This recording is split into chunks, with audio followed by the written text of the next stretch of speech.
Good morning. We're going to get started. Welcome, everyone.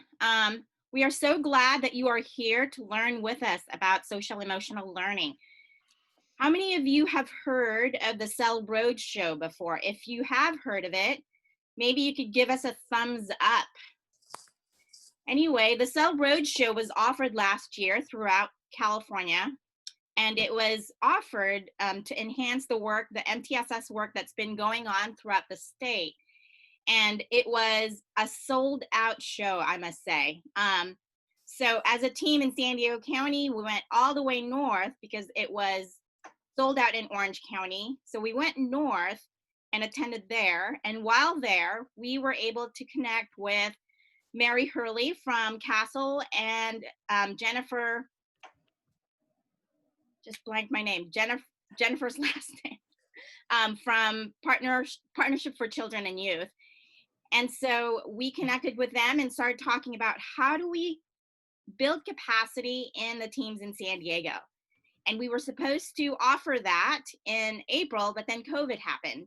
So that was canceled. And now out of that conversation came this online bite-sized SEL Roadshow. So I hope that we all learn a lot. This is a transition in our work, but I think it's a silver lining because we get to see how SEL is really needed for all stakeholders, students and adults. So I'm going to give it to Melissa. Hi there, my name is Melissa Spaden. I'm the Director of Systems of Support with San Diego County Office of Ed.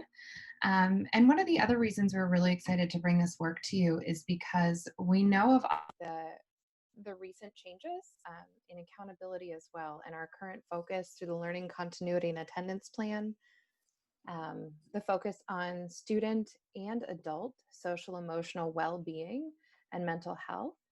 And our focus will be today and through the upcoming sessions, both adults and students. So we thought this would be a great opportunity to support all of our LEAs in deepening their understanding of social emotional learning, as well as helping those thinking through this process and what it will mean in the fall and throughout the upcoming school year, which we still don't know what that will look like, to both deepen your understanding and help you think about how you will both measure and support social emotional well-being throughout the year. And with that, I'm excited to turn it over to Mary, who's going to be doing a crazy fun greeting. Thank you so much, Melissa, and good morning to everyone. And we're in very unusual times, so we thought we would honor and bring into the room some of the transitioning into the Zoom life that we're on. So we're going to do a greeting frenzy, which is part of a practice that's in the SEL signature practices, but we're going to do it virtually. So what I would invite you to do right now is to find your image in the Brady Bunch display. You might have to swipe to find it. Wait a couple of seconds till you find your picture where you're located in the grid.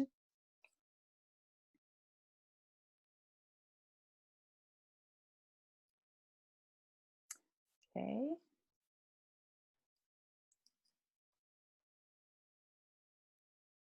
Find you, and now you are going to have an opportunity to greet the people next to you by a name, a gesture, or whatever you choose to greet the people around you. And we will have 30 seconds to greet our folks who are around us. Now, you may not be able to see their name, so you're just going to have to wave out.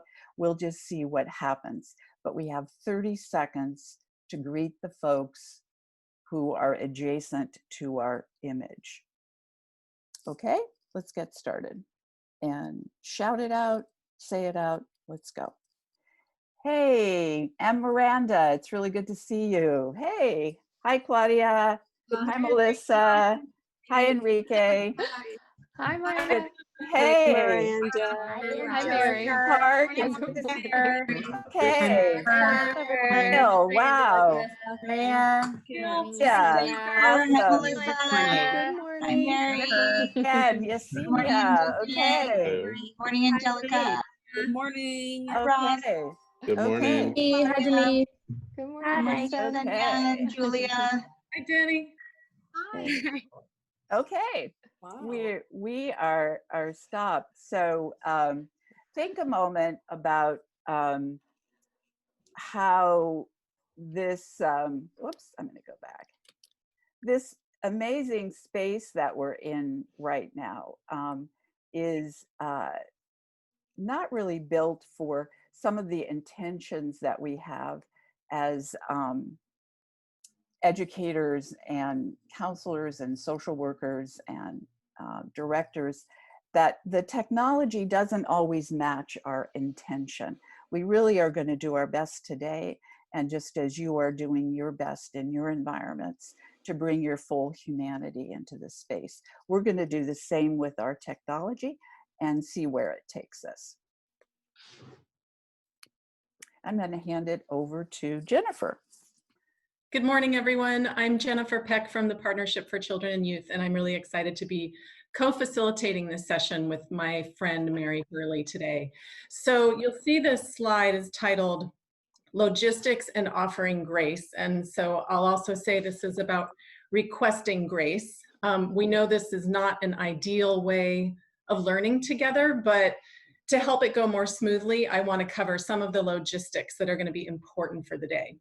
So this first one, with your camera on for community, meaning we'd love to see your face, and when you're able to have your camera on, it's wonderful, but if you need to turn it off to take care of yourself in whatever way, please do so.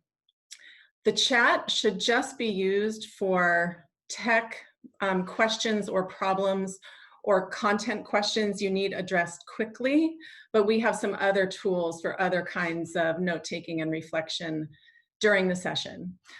During the breakouts, and we're going to have quite a few breakouts during the session where people will be going into pairs and trios, we want to be sure that you always select a timekeeper when you're doing that, and that you remember equity of voice and making sure you're giving time to everybody in the pair or trio to speak.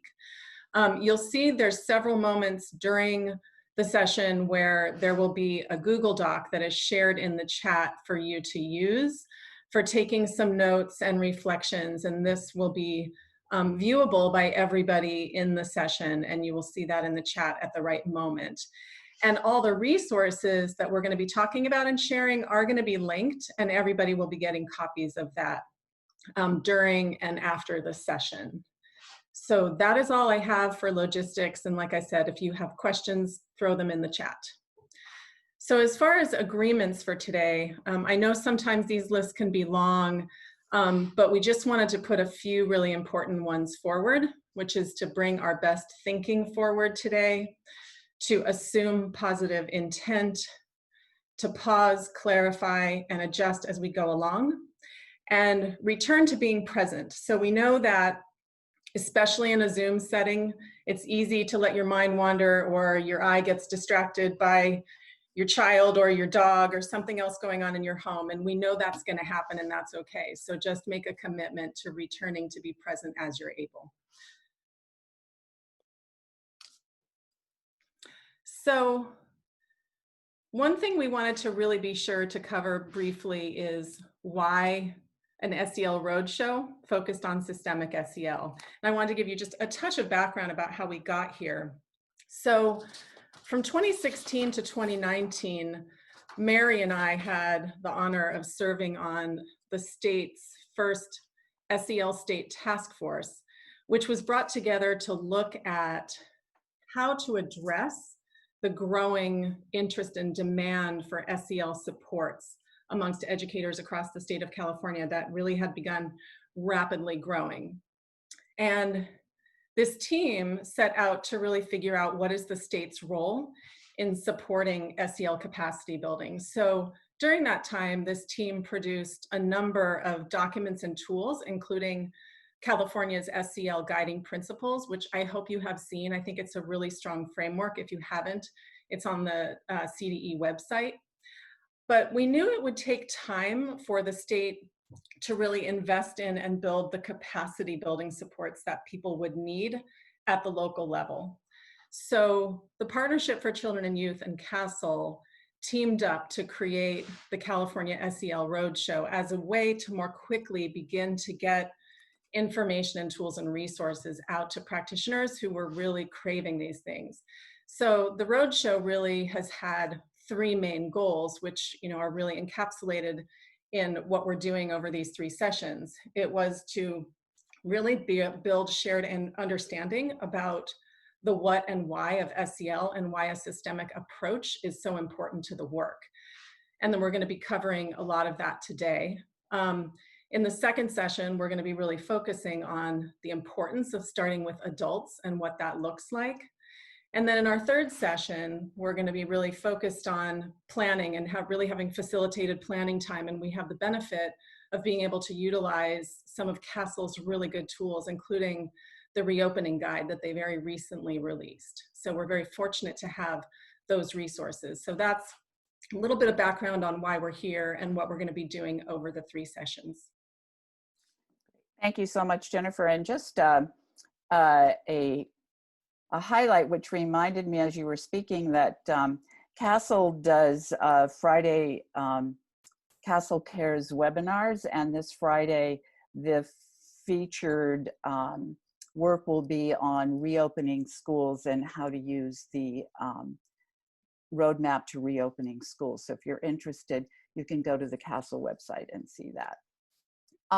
Today, what we're going to be working with is really what is SEL, and even more important, what it is not. I think there are a lot of misconceptions about social emotional learning.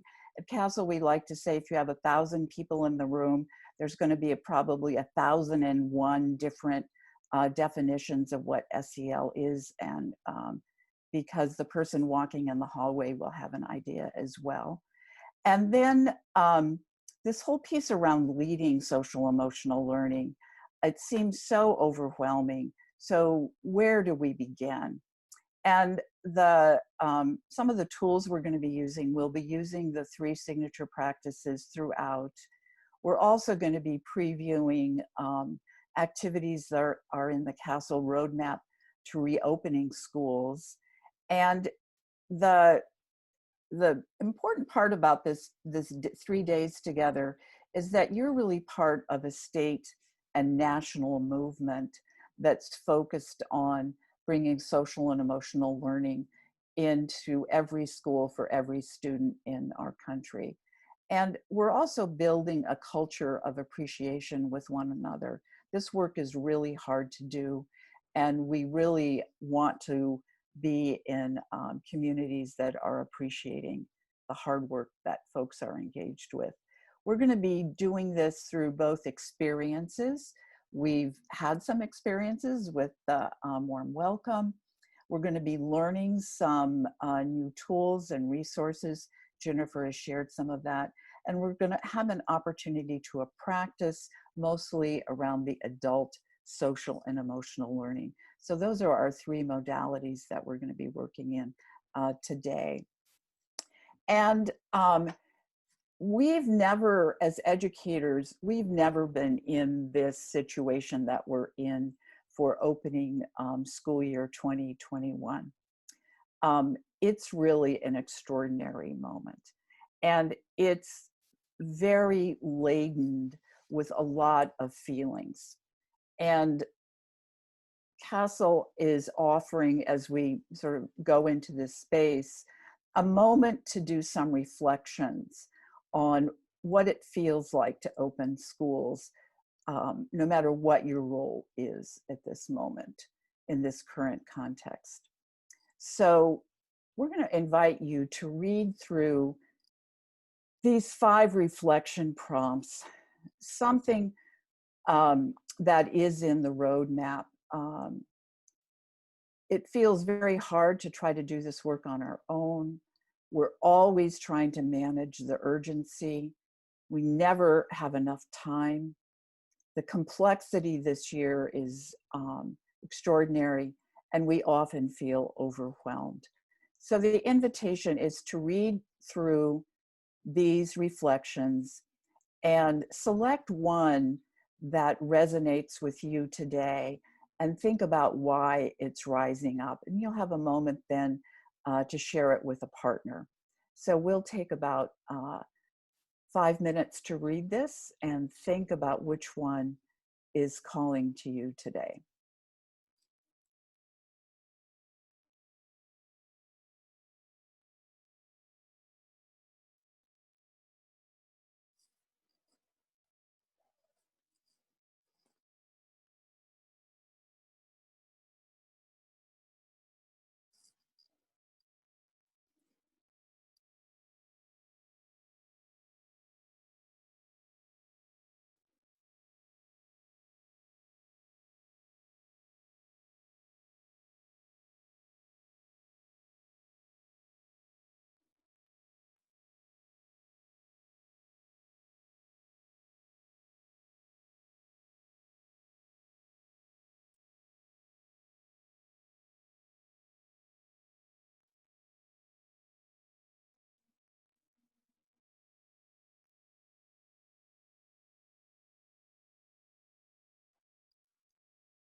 You may have scanned through these by now, and so I invite you to go back to one or two where you really feel this is going to be a challenge for you, and it's going to be helpful to think about it and share it with a colleague.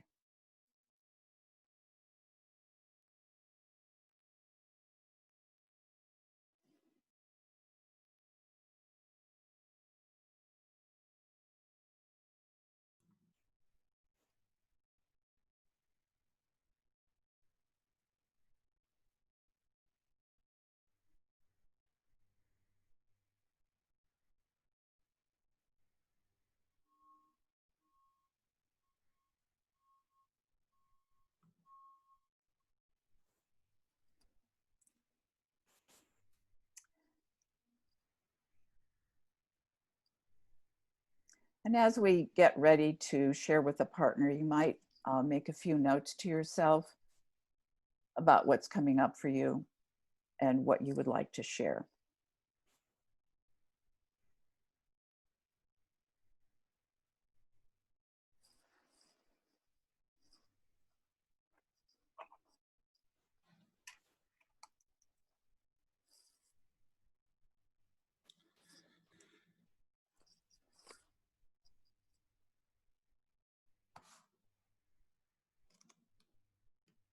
All righty. So I think, Mary, ready for breakout rooms? Yeah, I think so.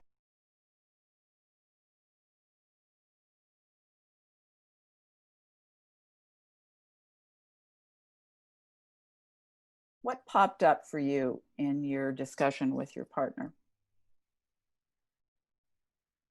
Or which one of those reflections really resonated with you today?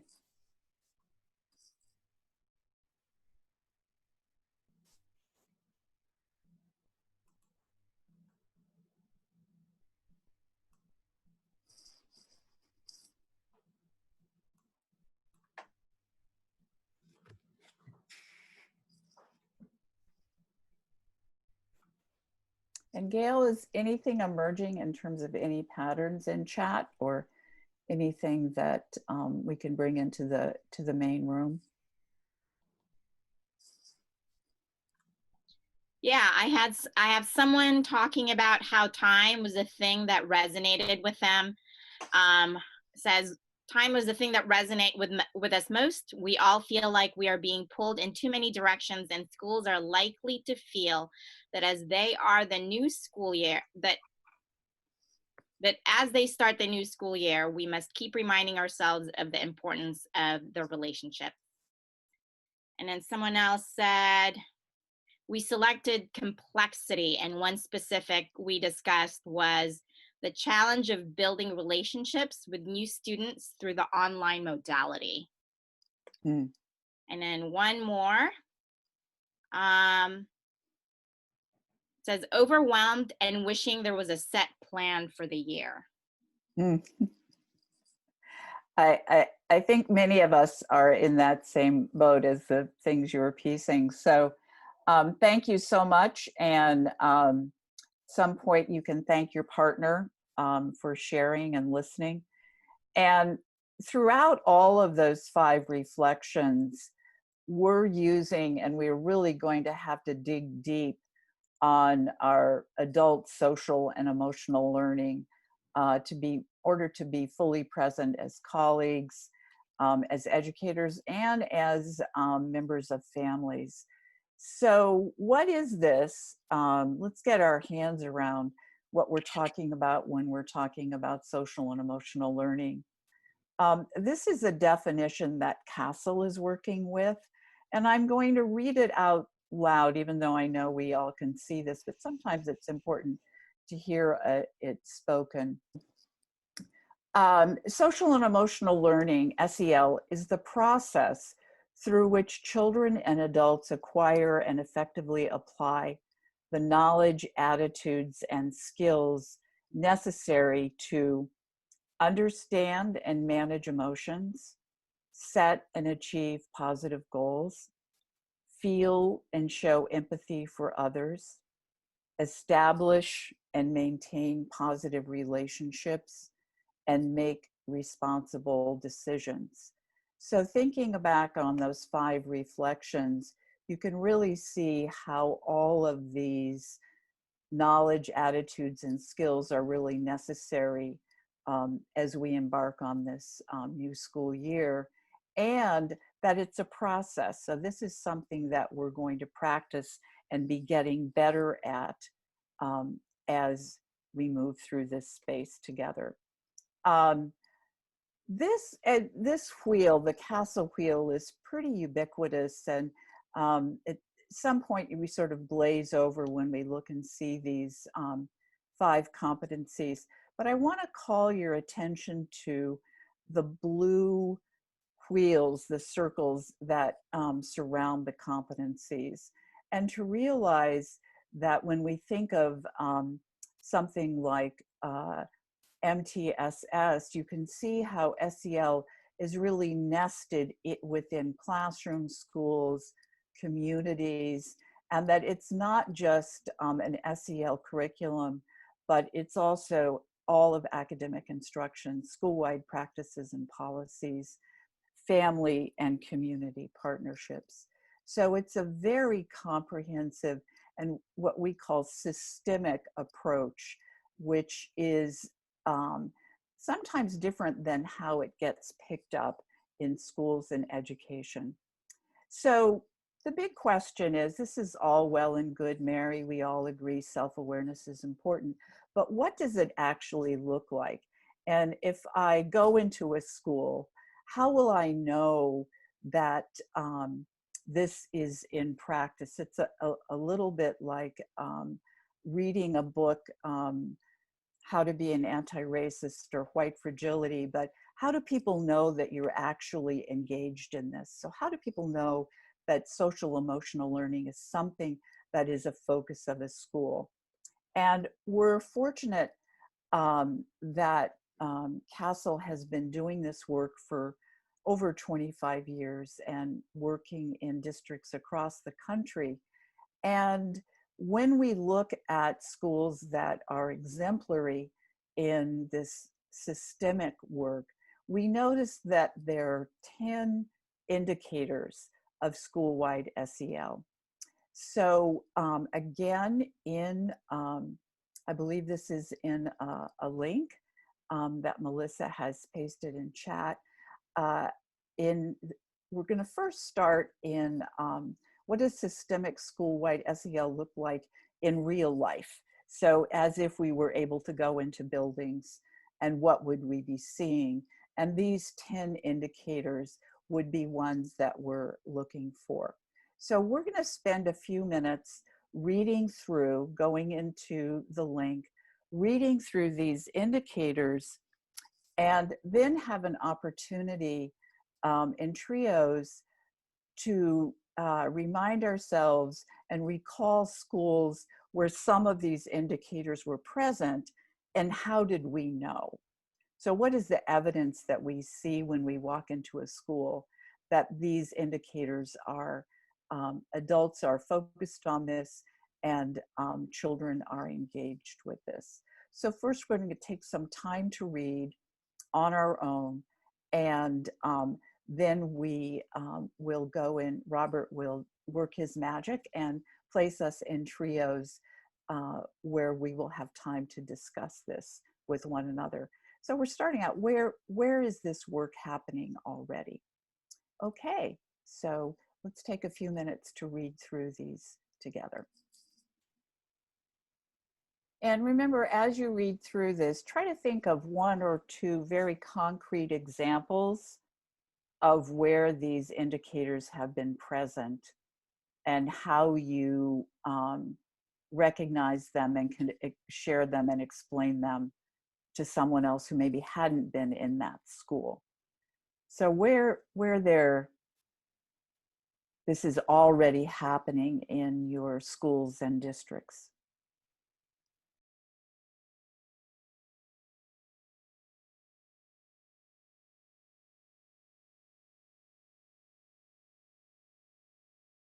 And wherever you are in your reading and thinking is the right place to come to a close.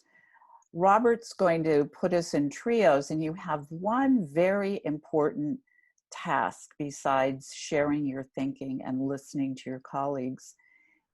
One is a timekeeper, so to make sure there's an equity of voice. And we don't have a lot of time. We'll have about five minutes for this. And the other is to number off 1, 2, 3. And I suggest writing down one, whether you're a 1 or a 2 or a 3, because you're going to be needing that number in a number of upcoming activities.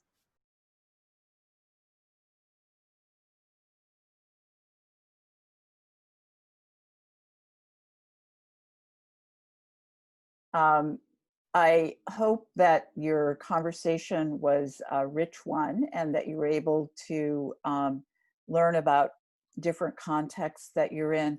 You're going to be working in that trio for a number of upcoming activities. So you'll have an opportunity to thank your trio folks. So we've spent some time looking at and recalling what SEL looks like systemically within a school. And again, one of the challenges to something like social emotional learning, again, what does it look like? So I'm going to hand it over to Jennifer to help us even see more clearly what it looks like. Thanks, Mary. So the next thing we're going to be doing is looking at a great video about the systemic SEL work in Nashville. And it's important, even though most of us are going back into a virtual environment in the near future, it's really important to have a picture in our minds and what this looks like. So Nashville is a really interesting example because they've been really doing deep systemic work for over a decade, I believe, and have worked intensively with CASEL over those years as part of CASEL's Collaborating Districts Initiative. And before we go to the video, you have an assignment. We have some instructions for you. So remember your number from the last trio. You were a 1, 2, or a 3. If you were a number 1, when you're watching the video, we want you to be focusing on what the adults are doing. What do you notice the adults are doing in this video? If you're a number 2, we want you to focus on the students. What do you see the students doing? If you're a number 3, we want you to focus on the systems. What are you noticing about the systems at the school, at the district? And jot down some notes about what you're observing while you're watching the video. And then we're going to come back and go into trios and have some discussion about what you've observed. So we'll go to the video and then we'll come back and remind you of the instructions.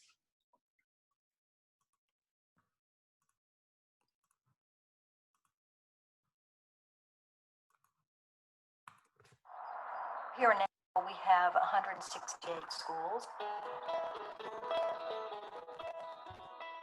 We have about 88,000 students. 124 languages are spoken. We have historically had over 70% economically disadvantaged in our district. In some of the schools, we had lots of tension, some frustrations, just realizing that we weren't meeting the needs of all of our students. There wasn't an emphasis or a focus on social emotional learning. My first year, I had a principal come up to me. He said, Kyla, I completely agree with social emotional learning and I love the work you're doing, but I don't do hugs. So we're not going to do this at my school. And so it really made me pause and reflect and think, we don't even have a common definition of what social emotional learning is. Are we willing to work hard today? So we work on our definition for the district. We say that social emotional learning are the skills that students and adults have in order to be lifelong learners. So their self-awareness, their self-management, relationship skills, responsible decision-making, and social awareness. There's a huge and growing body of research that shows that all great learning happens in social context. I have one question. So you really can't divorce the social and emotional from the learning. How they probably say hello to her just to, so they how So let's like answer these questions. Like, have y'all ever like feel like an outcast? Social emotional learning is really about knowing who we are as individuals and giving us the skills we need to interact with other people in emotionally healthy ways. Why SEL is not separate. you in here with stress the last 2 weeks? It's not just a time that you might start a 5-minute lesson and do an SEL thing at the beginning of class and then not ever leave it. When you're going in and seeing a Socratic circle, they're demonstrating the ability to communicate. And that is an SEL strategy. That is helping them develop that ability in a more effective way. It needs to be ingrained and looked at in all parts of the things that we do in the school day. It also has really positive impacts on culture. It helps build the skills and mindsets that kids need and also adults need to be pushed with to be their best versions of themselves. The district has supported us wholly. They've given us the green light to do things that are innovative. Through our SEL department, we have a great team that can come to the schools. Sometimes it's just a word of encouragement, or can we come and see and give feedback? We have created a walkthrough rubric helping schools see where they are with the implementation process, and then we can support the school at their level. That really identifies SEL best practice in 3 broad areas. So first, we're looking at school-wide community. Is it inclusive? How welcome do visitors feel? How welcoming is it to the students? Does it feel like this space belongs to the students? We also look at classroom instruction. So how are teachers explicitly integrating SEL in academics? The teacher needs to know that, oh, they expect that I'm going to make an engaging, active, and interactive classroom environment. And then the third area we look at with these walkthroughs, classroom environment management discipline. What are practices and policies that are creating disparate discipline, that are disenfranchising students and preventing those students who need school most from being in school every day? Now we have much clearer protocols and expectations around restorative practices in our schools. Across elementary, middle, and high school, you will see our students in circles, talking and sharing. Other practices, dishwasher. group work, together on a project. Also making sure that there are clear definitions and procedures in place so that students know what the expectations are of them and have that common language among the teachers, the students, and the community. Our goal is to understand together like what each person's situation is, because this is a learning process. Okay? Every school receives ACEs awareness training. So what happened? And then we're gonna talk about it. ACEs are adverse childhood experiences.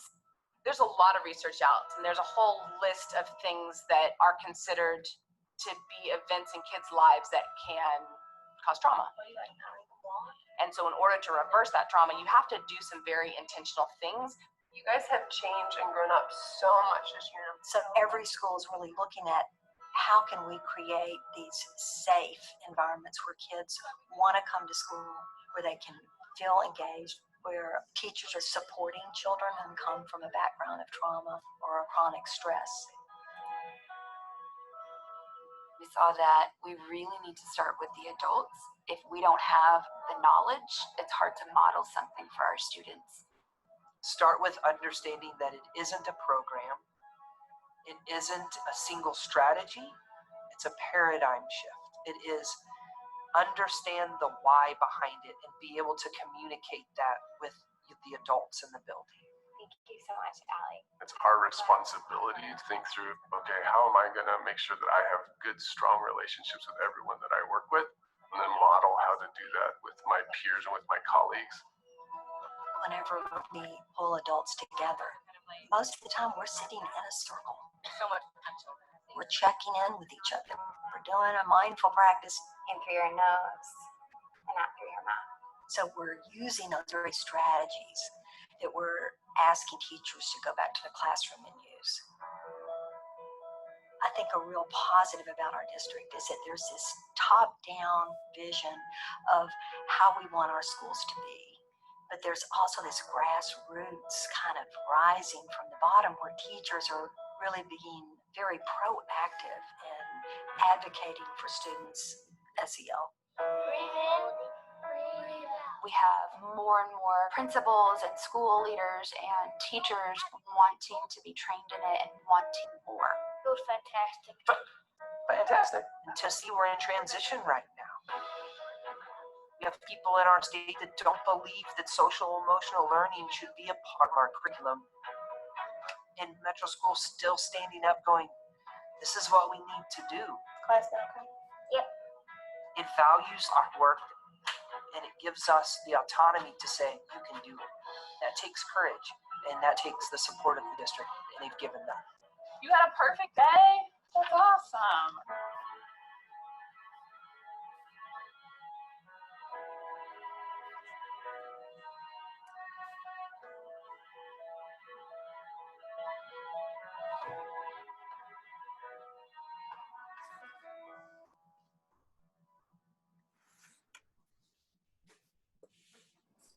Okay, so we are next going to break you back into the same trios you were in before.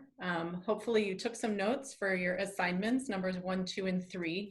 Just a quick reminder to be sure you have a timekeeper in your trio and make sure that each person in your group has time to share their reflections on what they noticed while watching the video about what the adult students and the systems were doing. So we'll break you into your trio, and then we'll see you back in about 5 minutes.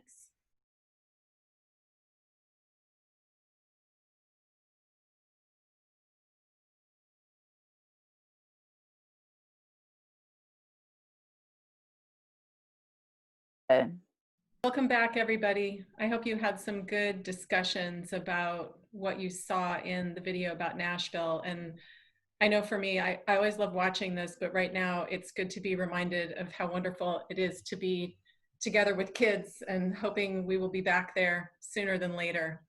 So we're about halfway through our time together this morning. So we're going to take a quick break, about 5 minutes, so that you can stretch and do whatever you need to do. And there will be a timer up in the screen to give you a prompt about when it's time to come back. So we're going to reconvene in 5 minutes. Thanks, everyone.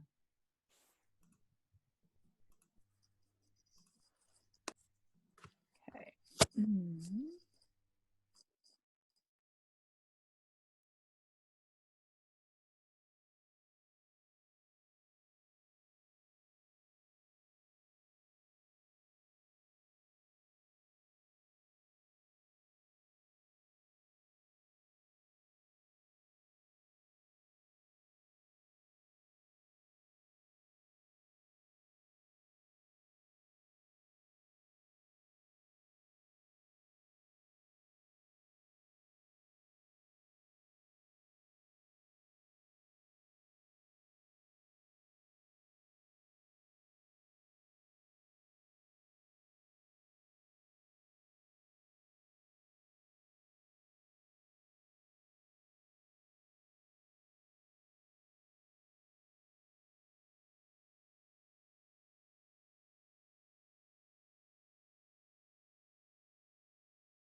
And then as we come back, also it would be helpful to have just something to, a writing utensil and a piece of paper. We'll be doing a self-assessment.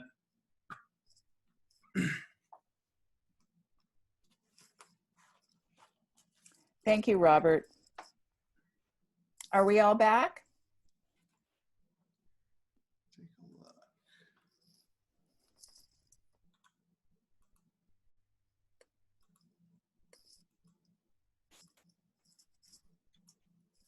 Awesome, looking like we're back. Great, super, welcome back. I hope everybody got a stretch, a glass of water, coffee. And this next, the last half of our workshop today, we're going to be looking at closer to what our current reality is in terms of distance learning, what SEL looks like, and then where do we begin this work in the reopening context that we're in. And I'm offering this image to you because this is something that I think many of us have heard is we're all in this together. And that's true about the storm that we're in. We're in the same storm. But are we really all in the same boat? And I want us to think about how does this image apply to your own work? And being in the same storm, but perhaps being in a different boat. And I'd like you to reflect in chat.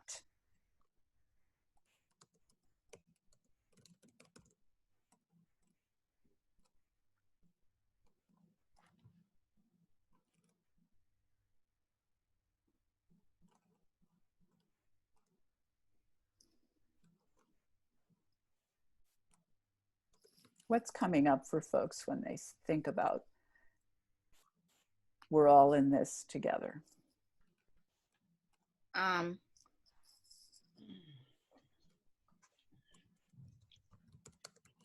Waiting for some folks to put some things on chat right now. Okay.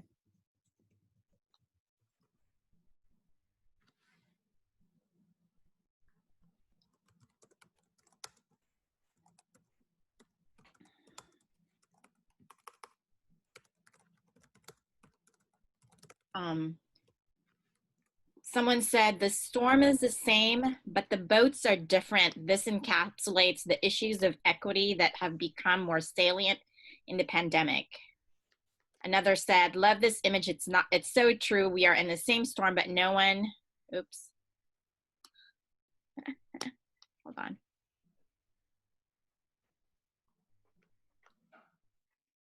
Okay, love this image. It's so true, but we are in the same storm, but no one in the same boat. Some homes are experiencing economic loss, stress, fighting, etc. Some homes are peaceful and enjoying being home.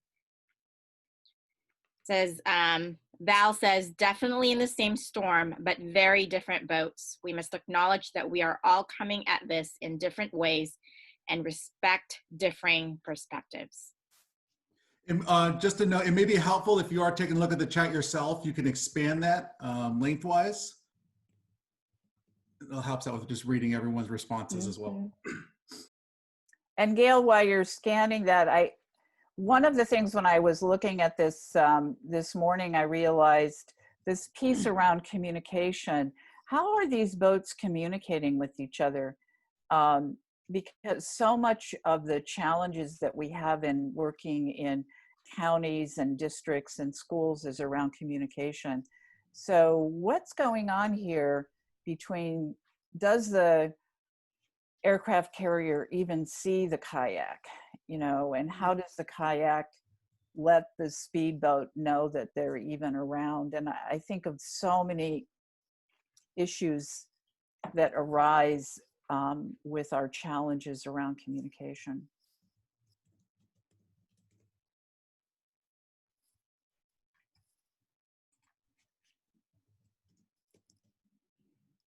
Gail, final comment? One shared resources come to mind, which is a metaphor for the boats.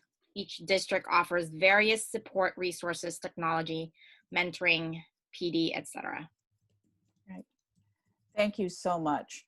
And again, this slide deck is going to be available to everyone, so use any and all of it as you will.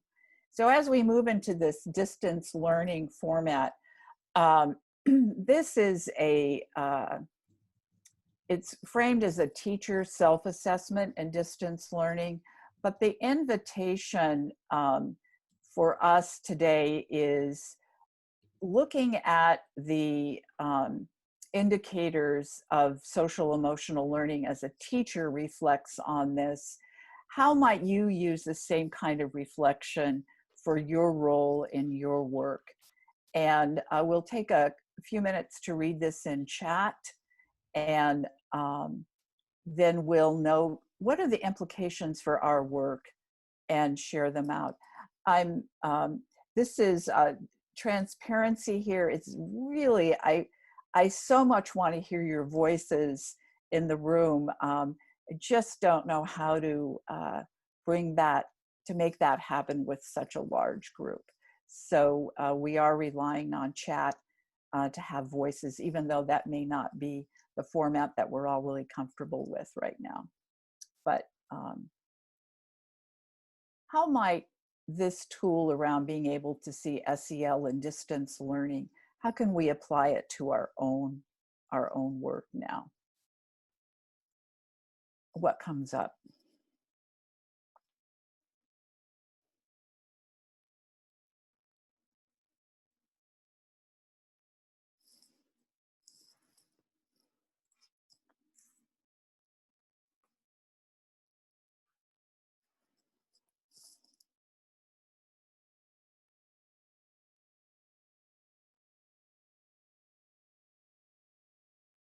Have you been seeing this in what your students have been experiencing or what your teachers are grappling with? Are these issues present? And how do we support teachers to be able to do this practice? So in chat, I see Monica saying, I see some staff having more difficulty implementing these practices virtually versus in person. Tech training will be required to model ways to incorporate SEL activities virtually. Mm-hmm. Karen says, as administrators, I think it is also important that we're following these guidelines with our staff as well. And then Sarah said, I still think a lot of teachers view distance learning as crisis mode and somewhat dismiss the importance of SEL in virtual learning, or they are struggling with their own SEL issues and touch so minimally on their classroom needs because they are spread thin to implement the core subjects in an unfamiliar platform. Thank you. I think those, Gail, one more. Enrique says, I haven't seen much of these, but I appreciate the last piece asking their students for constant feedback about what is working or not for the distance learning. Right. So I want us to hold the comments, which I think are really extremely insightful, into what we're asking teachers to be, which is we're now asking them to be just kind of superhuman, to be able to learn a completely different medium of instruction and at the same time work to humanize it and to have those relationships present. So the task at hand, if you remember back the definition of SEL, it's a process. So giving ourselves some compassion and yet expectations that we're going to be rising to the occasion together. Just like in those boats, we're in the same storm and we're going to be helping each other out, and particularly helping our teachers. And you also raised in those comments some of the common misconceptions about social emotional learning that we hear really frequently, that it's a behavioral intervention. It really is, you're only looking at kids who are having problems. and frequently it becomes an equity issue around particularly Black and brown boys. It's a behavioral intervention. It's a mental health intervention. And this is one of the challenges of trauma-informed practices. How do we build that into how we teach, how we greet students, not just as an intervention? Or it's just a program. It happens on Friday morning and Thursday afternoon, and then I can check SEL off my list. In secondary, it often gets relegated to advisory. I teach algebra. I don't teach social emotional learning. It has nothing to do with my AP history class. Or we're doing PBIS, so we're taking care of SEL. We've got the posters up, we've got the tickets in hand, and the kids know the internalizing the self-talk with PBIS, and so we're covering SEL. Or I need help with SEL, therefore I need more social workers. Again, this idea that it's something that happens outside of the classroom, outside of the realm of every adult in the building. And it's a separate thing from academics. It really doesn't have anything to do with teaching and learning. CASEL believes that, on the other hand, that SEL really is a lever for equity, that it's for all students, not just some students. It's for all schools, that it really requires a systemic approach. It's not just Ms. Smith in room 205 that is engaged in SEL, but how do we take responsibility for the systems and structures? It is a way to engage our student voice, and thinking around civic engagement that many of our secondary students have been engaged with the past 4 or 5 months around uprisings and social justice issues. SEL it supports adults. And when we think about what's going on in schools right now, I sort of envision this giant funnel or triangle where particularly central office, we're packing in massive amounts of resources, curriculum, webinars. I think my email has invitations to 5 or 6 webinars every day. So all of this stuff is coming in. Yet if you look down right at the tip of that triangle point, is it only succeeds if we're in trusting relationships with one another. Without the trusting relationship, that whole thing falls apart. It just doesn't work. We see it over and over again with what our country's going through right now.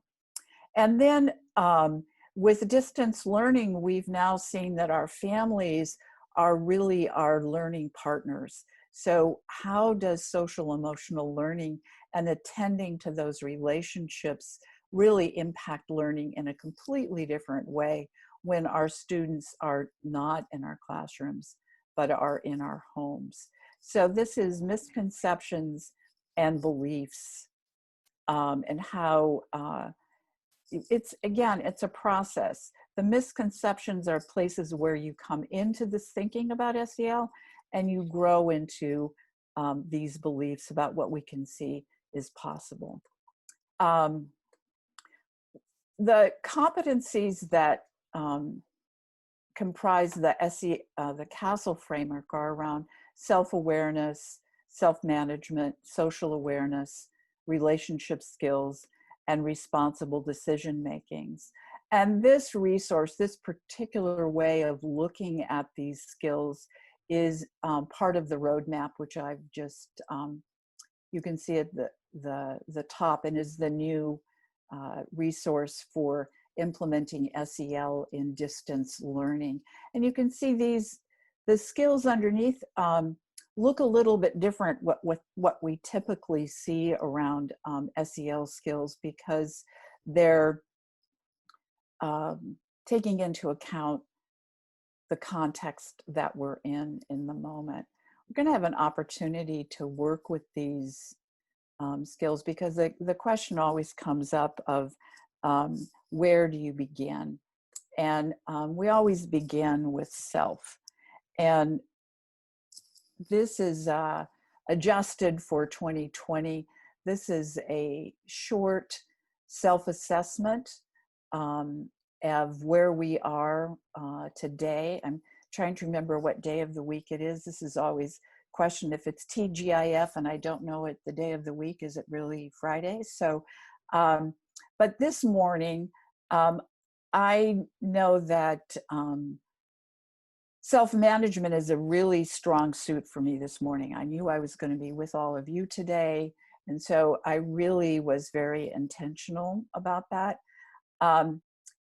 Relationship skills, not so much this morning. I'm haven't been such a great mom or grandma or good friend for the past couple of days because I've been focused on work issues. So right now, today, I would rank myself pretty high on self-management and not so great on relationship skills. So this is an invitation to do a self-assessment just for yourself. You're not going to share this with anyone, on where you are this morning with self-awareness, self-management, social awareness, relationship skills, responsible decision-making within this frame of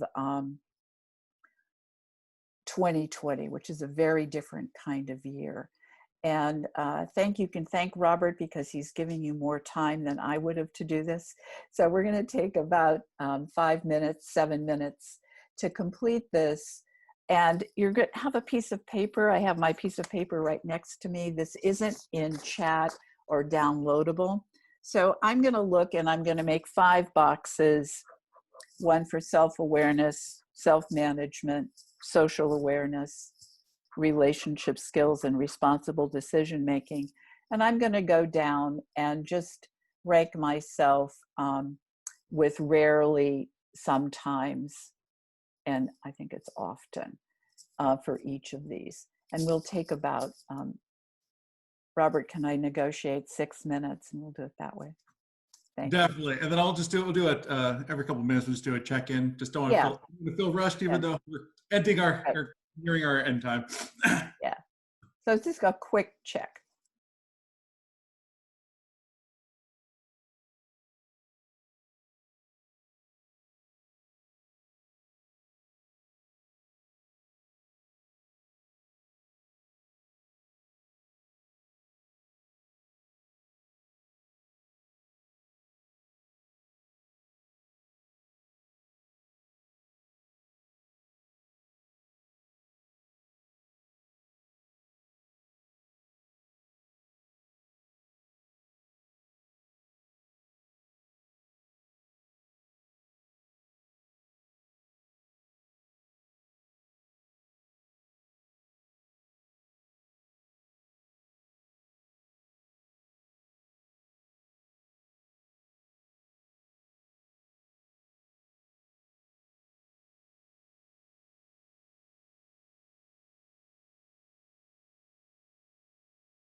And as you're coming to a close, take a look and start thinking about which area is going to be, you would consider a strength this morning, and which area is a growth area. Again, just for this morning, self-awareness, self-management, social awareness, relationship skills, responsible decision-making. What might you consider a strength today, and what might you consider an area of growth? And Jennifer.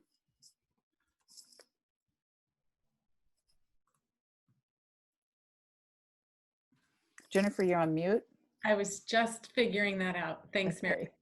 So we're now going to have a chance to do a quick poll on how everybody is feeling about your self-assessment and your area of strength and your area of growth. So you'll find a link to the poll in the chat, and we want you to go in this and answer the questions.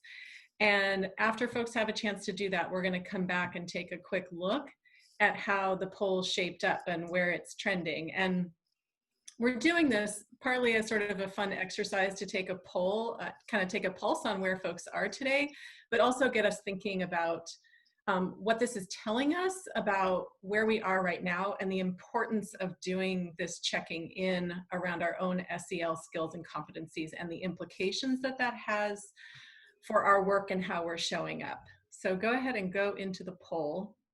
Forget how long we're giving people to fill this out.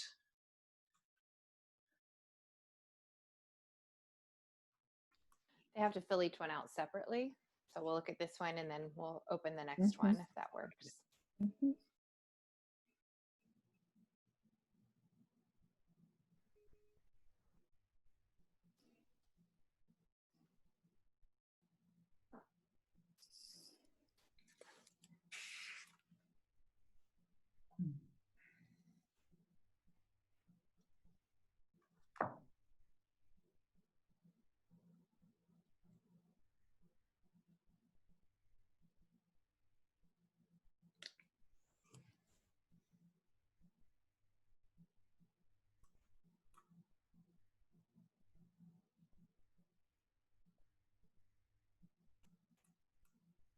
All right, and I'm going to advance the next one if that's okay.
This makes me feel a lot better right now. This is always interesting, you know, and it's clear that a lot of people are struggling with responsible decision making right now, which is completely understandable given all of the chaos that we're living in. And it's a really important thing to recognize. You know, similarly, it seems like quite a lot of people are struggling with self-management. The good news is a lot of people felt strong around self-awareness, and that's a really important starting place for all of the rest. So I think that's really good news.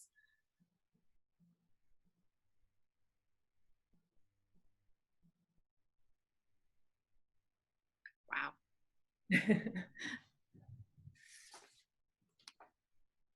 So while Mary's pulling up the next slide here, we are now going to go to an activity back in our trios where we're going to have a chance to debrief a little bit about our strengths and our areas of growth and the impact on our leadership. And so we're going to give you about 5 minutes to have a conversation in your trios. And again, the reminder to have a timekeeper and make sure everybody has a chance to talk. And we're going to ask you to answer 2 questions related to this. What is the impact of your SEL strength on your leadership? And what is the impact of your SEL growth area on your leadership? So think about that a little bit, and we'll break you into your trios. And again, you'll have about 5 minutes, and we'll see you back here shortly. All righty, so opening up the rooms, and go ahead and unmute yourselves as you join.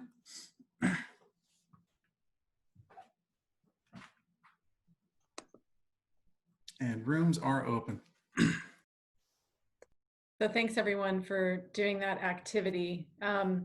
So we wanted to just emphasize at this point in the session that while right now I think everyone is feeling very isolated given the circumstances that we're in, and the fact that this work is hard in normal circumstances, but now we have this immense chaos and uncertainty and worry, it's important to remember that we're not alone in this work. SEL is really a national and an international movement around which there is an immense amount of activity right now.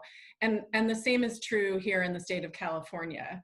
I think what's challenging here sometimes is that we're a big state, and there has been a fair amount of chaos around planning for reopening. And it's not always easy to be able to track and get the resources and information and support you need when you need it, which is one of the reasons why we've wanted to continue this roadshow in a virtual space, to be able to get more information and supports and get people connected to resources and also to each other. So we just want to remind people, number one, of all the resources that CASEL has, some of which you are linked to in this presentation today, and there's lots more on CASEL's website, and they're doing pretty frequent webinars, as Mary mentioned before, on a whole range of topics to help people get ready for reopening. The Department of Education, the California Department of Education, as I mentioned earlier, has created some resources beyond the guiding principles. There's also a resource guide that's getting updated, and they've also created an SEL listserv where they're trying to collect information to send out to folks to sign up for the SEL listserv. So that's a useful thing to know about. My organization, the Partnership for Children and Youth, is also trying to curate resources and send them out through our SEL newsletter, because we were hearing from a lot of people in our networks that they're starting to get so many things in their inboxes from a lot of different organizations, and it's really hard to sort through what's worthwhile looking at and what's not, what's reputable and what's not. And so we're working with partners to curate resources and send out things that we've determined are really worthwhile for people to look at. And we're especially looking for things that are without cost for educators, because we know that that's a real challenge right now. And then also, it's important to emphasize our county offices of education are a really important resource in this picture. I know we have county offices from multiple parts of the state that are represented here today. And if you're from a county office and you want to put something in the chat about some resources you have to share, that would be great, and we can capture that. But I wanted to give San Diego County Office of Ed a moment to talk a little bit about the resources that they've been putting together for educators around SEL supports. Well, I've also included them on the link sheet for today, folks. But a few of the things that we have happening, we have our student support services team on, and Anthony Seha can tell you a lot more about this, but there's been ongoing virtual restorative practices trainings, as well as a whole website linked there with all of the videos of the work that they've done. It's sort of a model where you can use those resources to engage in the work yourselves. And we've also done quite a bit of work curating SEL resources. Like Jennifer mentioned, there's a lot out there. And so what we do is we vet them with a critical lens, and focus on what is free as well, because we know that cost is a factor right now.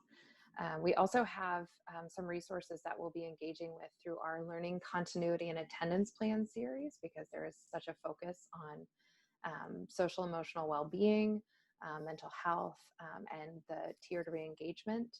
And then we have done the last one, our school recovery and re-engagement support through our district and school improvement team.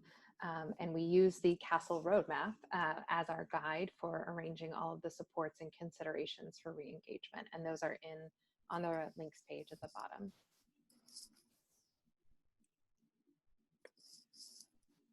Thanks, Melissa. So we're now going to take a few minutes to respond on our own to some questions, to reflect on our last couple of hours together. And we'd like for you to do this in the Google Doc that we've used earlier in the session, and we'll repost it in the chat if that's all right. Thank you, Melissa. So if you could go in there and take some notes on these 3 questions. I mean, and this information will really be helpful to us as we're planning out the next 2 sessions as part of this series. The first question being, how are you feeling about this work? What are you going to do next? Really important to think about what you're going to immediately take from today and apply. And what else do you want to know? So that we can really understand that as we're planning out our next session. What else do you want to know? So we'll take about 5 minutes to populate in the Google Doc, and then we'll come back and do our closing. And transparent facilitation, maybe 3 minutes. Oh, okay. Sure. So our optimistic close for today, we've done this before, but in person. It's kind of a love notes idea. So what you'll do is in the chat, you'll find a person's name if you'd like to directly message them with a note of appreciation, or you can type it in the chat to everyone. Just saying thank you for something today. Maybe it's someone that you had a conversation with that you really appreciated. So you can either chat directly to them or send it to all of us. And we have one more slide after that. So after the appreciation.